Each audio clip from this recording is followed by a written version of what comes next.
In the end, there will be I think the game will still be as enjoyable as it was before. We will. It will just be as it was as it should be.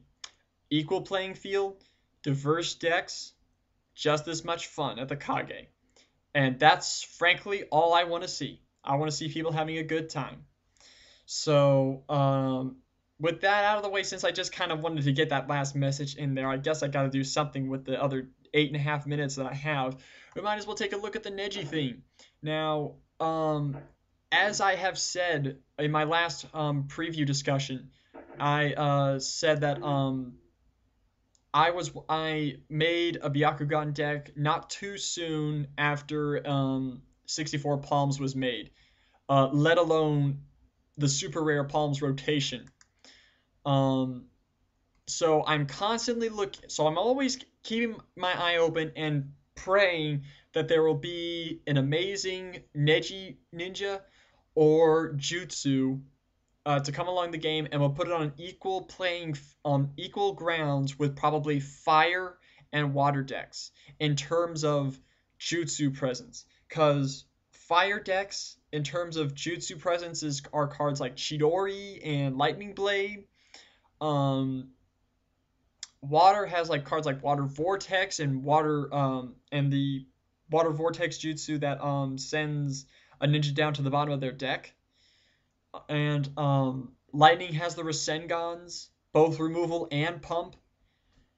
Byakugan, surprisingly, it has more jutsu flexibility, but they're not as effective. The most effective Byakugan jutsus or Neji jutsus, in my opinion, in random order, the Super Rare Palms rotation, the 8 Gates Assault, Air Palm, and the newer 64 Palms that came out that came out in the new Chronicle. Those are the four most impacting ones. And compared to the other jutsus out there, it's kind of sort of meh, because there are more ninjas out there that protect against those effects, that protect them from those jutsus. There's a lot more negation for every element out there. So I really think Byakugan kind of gets the short stick in terms of the most effective jutsus. It's the most flexible in terms of jutsus, but it's also the least effective in a sense. Of course, that is very arguable, so I'm not going to be stubborn enough on that one. Happy, but taking a look, see the Neji Hinata squad. When I first saw this in Shonen Jump, I really liked it because here's the thing. I don't mind any squad card. I don't think any squad card is bad at this point in the game because they're not a part of your deck. The Neji Hinata squad, I understand why most people don't like it, because you'd have to give up your Neji and your Hinata. You pretty much have to give up two good platoons in order to play this one. For Hinata, you would get rid of the Hinata Hiyashi platoon. With Neji, you would take out like Neji Naruto platoon and the Neji Hizashi platoon. Superior effects, sure, but here's the thing. If you're given extra space, why not fill in that small niche that you still have? Because, frankly, it's just a reinforcement deck. It's just going to carry squad cards. You can have as many in there as you can have, like up to 15, I think. And so, I mean, what's wrong with just having this in there for a Byakugan deck? I mean, what if somehow you just don't have the platoon in your hand? You need some kind of field presence out there, and you have the turn two Neji, or a turn or any Hinata for that matter, and you're behind the ropes in terms of team power. You need that field presence out there, because turn 4 6-3 is very good. So if I'm behind on the ropes and I have a turn 2 Neji out there and a Hinata, and I don't have any of their platoons in my hand, I'm going to bring that squad out.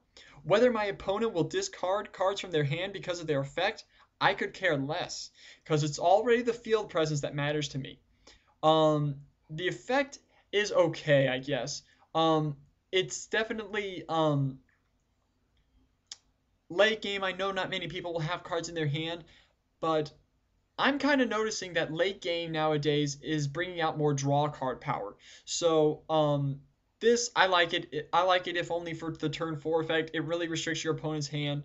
So, I have no problems with this squad whatsoever. It's just, I mean, it's not going in your main deck. It's going in your reinforcement deck. So I guess that's the overall rating with it. It's like, why would you run this? Why wouldn't you? It's not going to cost you anything. I'm saving the super rare Neji last. His turn 2 version, even in a hardcore Byakugan deck that I'm making, this one still looks pretty good. If you run the earlier Byakugan jutsus like Gentle Fist or 8 Gates Assault, or any 64 palms that require Neji Hyuga, this is a good one to do because, and it will definitely discourage your opponent from attacking unless they have some kind of jutsu for him, to use against them. So, Neji Hyuga, I mean, if you don't have that turn 0 in your hand, Neji Hyuga can become that turn 1 that you can potentially use and make you keep your hand. I like it. It's just good. I mean, I'm not going to go as far as to say it's the best turn 2 Neji out there, but it's pretty good, and it's definitely worth a try. 8 Trigrams Palm Rotation, printed entrance cost of 3 or more.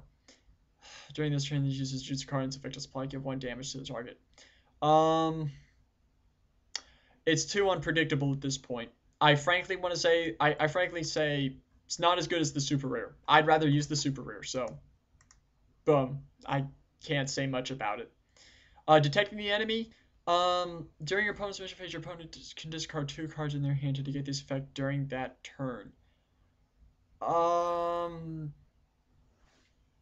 Basically what this says is that you have to discard 2 cards in your hand whenever you want to play, whenever any of the players, whenever your opponent can discard. Basically, you will stop being able to use ambush ninjas in play.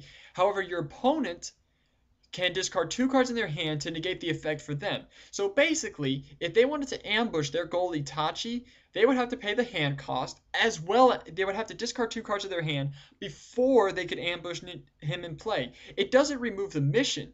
It's a permanent effect. It stays out there. So whenever they want to ambush a ninja, they have to discard 2 cards in their hand for every turn that they want to do it.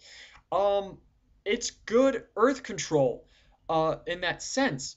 And I'd definitely say it prevents ambush. This is like Hayate, if not, and this basically what this card says. Okay, no, we're not going to ambush at all. And I probably don't have any ambush ninjas in my deck, so I don't care. Oh, you want to ambush a ninja? Well, discard. You can do that. Just discard 2 cards in your hand first before you do that. The next turn occurs. Oh, you want to ambush another ninja in play? Well, you got to discard 2 cards in your hand again. I can't go as far as to say it's going to help with like hands-off decks. Give it a try first, then probably. And so I'm not going to knock this card yet. It's tricky. It definitely messes with your opponent. So if your opponent can mess with the hand cost, I don't. If it's a water deck, they're going to fear this card. It's a great side deck against water decks. Now for the super rare Neji. At least I think it's super rare. Yeah, it's got to be super rare. Bandai barely messes up with the super rares, minus Dragon Ball. During your mission phase, you can discard 1 of your chakras. In that case, look at the top 3 cards of your opponent's deck, discard 1 of them, and return the rest in any order. That is ultimate top deck control. I don't care what anybody else says. This card is amazing. This is now this is the first turn 4 tempo friendly Neji. If you want to make a tempo Earth deck, this is the Neji you want to use, because quite frankly, people were saying like, it's like people earlier were saying like, well, Amina will, if you just discard a ninja, Amina will get it back eventually. That he would have to use his effect 5 times, and who says he's got to discard a ninja for that effect? I can if you've got your Naruto out there and I look at the top 3 cards of your deck, oh, look at that. Let's see, oh, there goes, I'm going to discard your Rasengan, and I'm going to put these 2 back in some other kind of order so that during your next turn, you won't be able to draw them. You don't need to be on the offense, you don't need to be on the offense to use this effect. You can be on the defense, and it will kind of help cripple your opponent if you don't attack. Granted, Now, you will not 100% ruin your opponent every time you use this effect, but if you for every card